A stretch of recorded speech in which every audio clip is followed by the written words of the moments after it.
I'm not coming back. I've met someone better and already moved your things to storage. That was the entire message. Two sentences, followed by a screenshot of a bank transfer, $118,000, moved from our joint savings into her personal account. My name is Leonard Kessler. I'm 54 years old, standing alone in the kitchen of our condo in Des Moines, staring at my phone at 11:42 p.m. on a Thursday night. Dana, my wife of 15 years, was supposed to be on the fourth day of a girls' trip to Palm Springs. Instead, I got a breakup text and a financial sucker punch. I placed the phone down on the counter and took another slow sip of my coffee. It wasn't even that surprising. For months, the signs had been stacking up. Weekend getaways that ran longer than she said they would. Brand new clothes she never wore around me. Calls that mysteriously ended the second I walked into the room. I noticed every single one of those things. I'm a forensic accountant. My entire career revolves around catching the things people try to hide. Discrepancies, missing pieces, patterns that don't quite fit. It's what I do for a living. But with Dana, I stayed quiet. Maybe that was my first mistake. Or maybe it was marrying someone who thought my work was just spreadsheets and mindless numbers. I walked over to the table, opened up my laptop, and logged into one of my email accounts. The one Dana didn't know about. Right away, I saw 3 security alerts from my bank's monitoring system. Someone had tried to reset passwords on accounts Dana had no idea existed. She was covering all the bases. I had to give her that. She was being meticulous. I picked up my phone again, stared at the screen for a few seconds, then typed out a simple reply. Good luck. After sending it, I scrolled to my contacts and tapped on my brother's name. Jason, I said when he picked up, remember that contingency plan we talked about 5 years ago? There was a pause. Yeah, why? It's time, I said calmly. She just made her move. Are you sure? He asked, his voice low. I nodded to no one in particular, my eyes still on the dim kitchen window. Yes, I'm sure. After I hung up, my eyes drifted to the wedding photo on the wall. It was the last picture in the condo where both of us still smiled together. Somehow I hadn't noticed that before. Maybe I didn't want to. I met Dana Bowman at an alumni event for the University of Iowa. I was 38, newly divorced from a brief first marriage, and pouring everything I had into building my forensic accounting firm. Dana was 34, vibrant, ambitious, magnetic. She had a way of drawing people in, but she had little interest in what I did.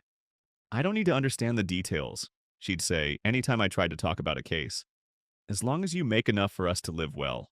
We got married a year after we started dating.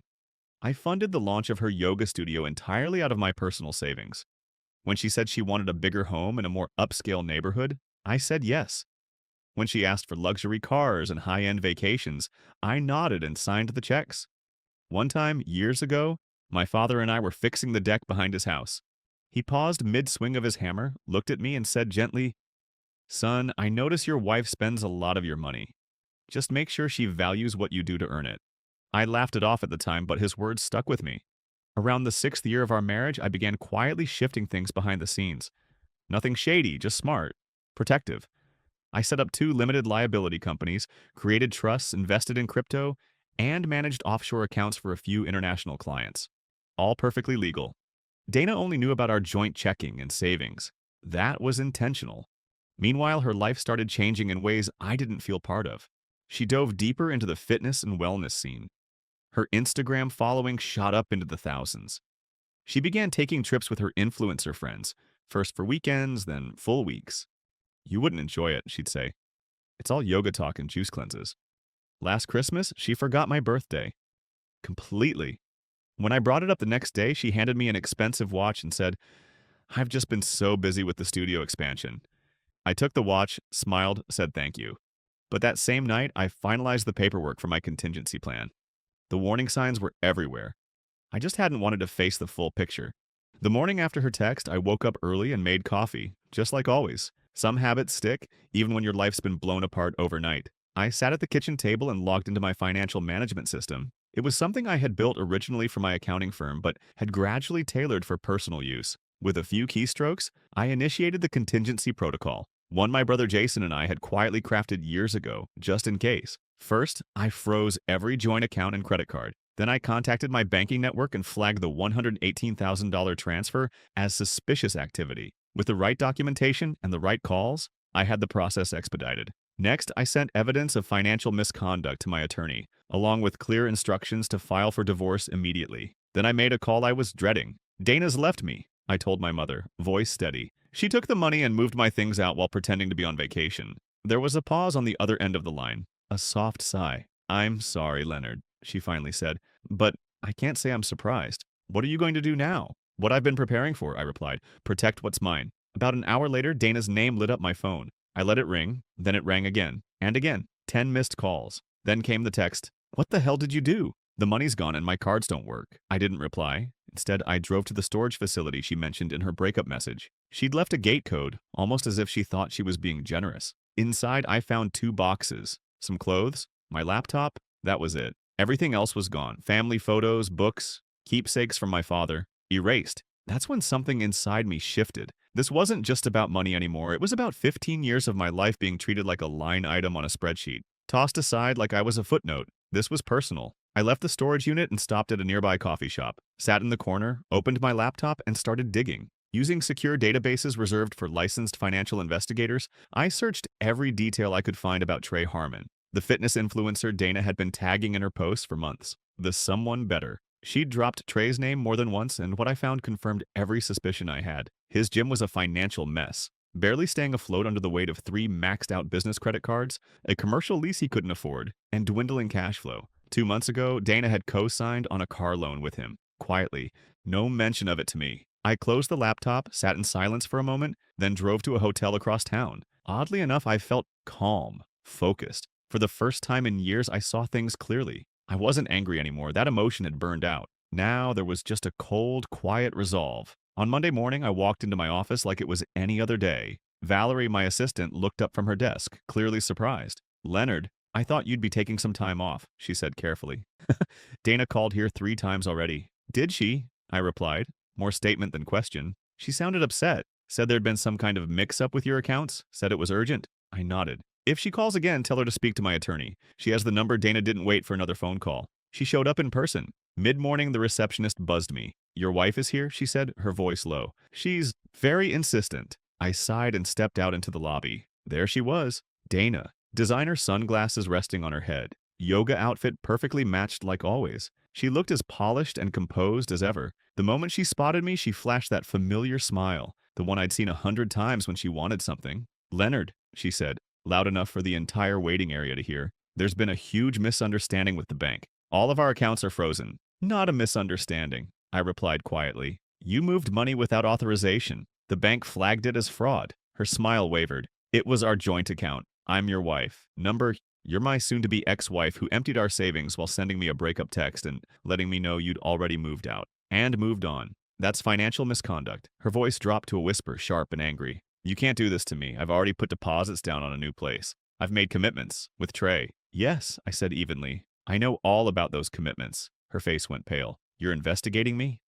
I'm protecting myself. From fraud. Her mask cracked. I'll fight this, she snapped. I deserve half of everything. I looked at her. Evenly? Sure, I said. Half of what's in those accounts. But you seem to be under the impression that's all there is. She blinked, confused. What are you talking about? You'll find out. During discovery. Then I turned and walked back to my office. That afternoon, I got an email from Dana's freshly retained attorney. It was filled with dramatic language and demands, immediate access to all financial records, veiled threats about supposed irregularities in my accounting firm, amateur hour, no weight, no facts, just noise. I forwarded it to my lawyer with a single line, proceed as planned. By that evening, Dana had started working the social circuit. Friends we'd known for years suddenly flooded my phone with concerned texts. Why are you freezing accounts? She said you're being controlling. You should talk to her and work it out. Not one person asked where Dana had actually been that past week, or who she'd been with, or why our savings were suddenly missing. And no one seemed to care that she had quietly moved my life into storage like an unwanted piece of furniture.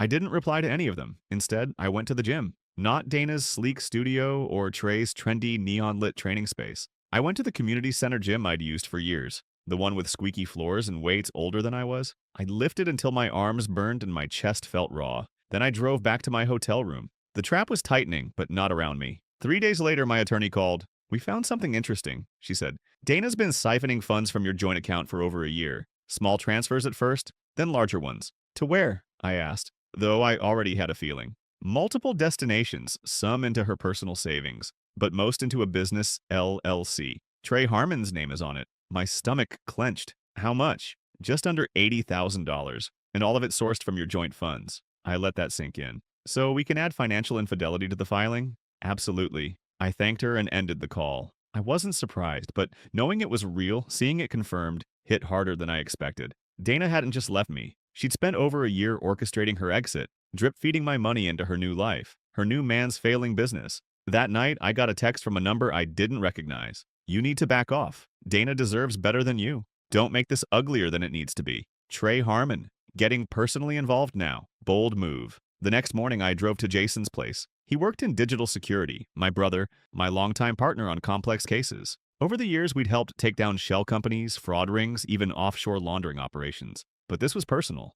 I need everything you can dig up on Harmon Fitness LLC, I told him. Bank records, loans, applications, every bit of public and corporate data you can access. Jason raised an eyebrow. Legal channels only, right? Of course, I said. We're just connecting public dots faster than most people can. 3 hours later, we had what we needed. Trey Harmon wasn't just in debt. He was drowning in it. His flashy online persona was a mirage. Behind the influencer sheen was a crumbling business. Loan defaults, lease delinquencies, late payroll filings. Every piece of new gym equipment, every wellness retreat, every brand expansion was financed with high-interest loans. And more recently, Dana's money. But then Jason paused, staring at his screen. There's something else, he said. Something Dana couldn't have known. He turned the monitor toward me. Jason pointed at the screen, his face unreadable. Harmon applied for a small business loan 4 months ago, used gym equipment as collateral. That's standard, I said. Sure, Jason replied, but look who co-signed. I leaned in. There it was. Dana's signature on a $175,000 equipment loan.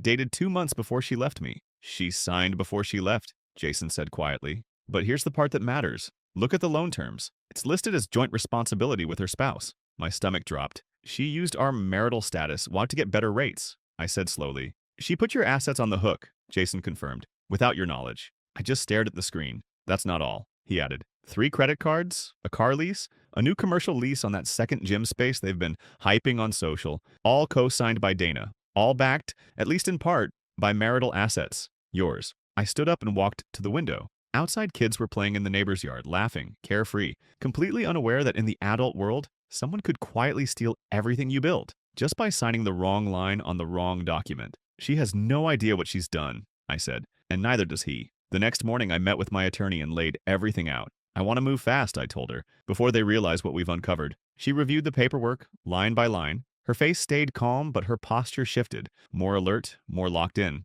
We'll file today, she said. Emergency asset protection. The loan fraud alone is grounds to freeze everything until the divorce is finalized. That afternoon, I drove to Harmon Fitness. The gym was exactly what you'd expect. Glass walls, glossy branding, and a dozen motivational quotes painted on exposed brick. Trey's face was on the door, on the walls, even printed on the water bottles. Inside, 20-somethings in overpriced gear were scattered around, half lifting, half scrolling through their phones. Trey spotted me right away. He was taller than I expected, with an artificial tan, bleached teeth, and that polished look people wear when they've built their careers around being looked at. He walked over with a perfectly rehearsed smile and extended his hand. You must be Leonard, he said. Dana's mentioned you. I'm sure she has, I said, not taking his hand. We need to talk. Privately. His smile wavered, but he gestured toward a glass-walled office near the back. It was visible to everyone, but the door sealed off the sound. He shut it behind us. What can I do for you? I placed a folder on his desk and slid it toward him. That's every financial tie between you and Dana. Loans, credit cards, leases,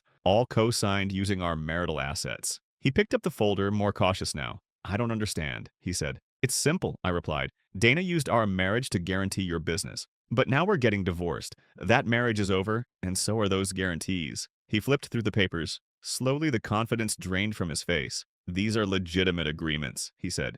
Business arrangements between Dana and me. Maybe, I said. But they were approved based on assets she no longer controls, income she no longer has access to. That makes them a problem. He closed the folder and looked up at me. What do you want? Nothing, I said. I just thought you should know what's coming. I turned to leave. Oh, and Trey? I added, pausing at the door. You'll want to keep your phone close. The banks will be calling those loans due very soon. Dana said you were wealthy, Trey said, his voice tightening. That money wasn't an issue for you. I looked at him, calm. Money's never been the issue, I said. Trust was. I turned to leave, then paused at the door. One more thing. When Dana moved out, she took a few things that mattered to me. Not valuables. Family photos. My father's watch. Things you can't replace. Trey didn't say anything right away. Just watched me, silent. Then, finally, he nodded. I'll see what I can do.